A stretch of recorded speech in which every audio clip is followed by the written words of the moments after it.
Y esto al ritmo de cumbia para toda Nicaragua y Centroamérica.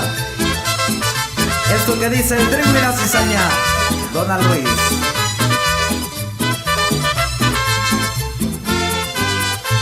Si tú llegas a la iglesia no es para bendición, porque tú te has entregado a Cristo de corazón. Si tú vienes a la iglesia no es para bendición, porque tú te has entregado a Cristo de corazón. El día en que Cristo venga, recogerá él su trigo, y todo el que se cizaña en tierra se quedará. El día en que Cristo venga, cogerá sus ovejitas, y todo el que sea cabrito en tierra se quedará.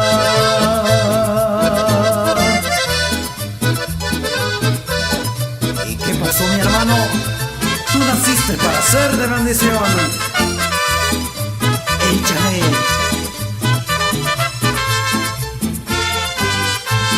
El trigo con la cizaña revuelto se crecerá, pero llegará la hora, el trigo al cielo irá. El trigo con la cizaña revuelto se crecerá, pero llegará la hora, el trigo al cielo irá. El día en que Cristo venga, recogerá él su trigo, y todo el que se cizaña en tierra se quedará.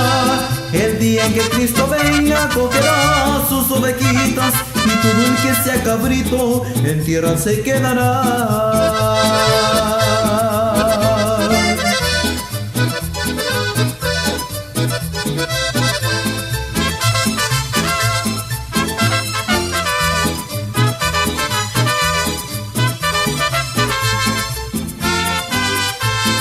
el trigo con la cizaña revuelto se crecerá, pero llegará la hora, el trigo al cielo irá. El trigo con la cizaña revuelto se crecerá, pero llegará la hora, el trigo al cielo irá. El día en que Cristo venga, recogerá él su trigo, y todo el que se cizaña en tierra se quedará.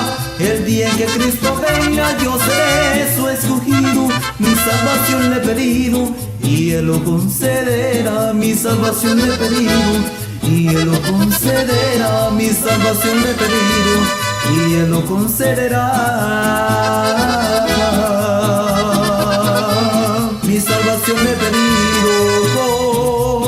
Y nos fuimos con esto. Dios te bendiga, Donald Luis. Mi salvación le he pedido, y él lo concederá.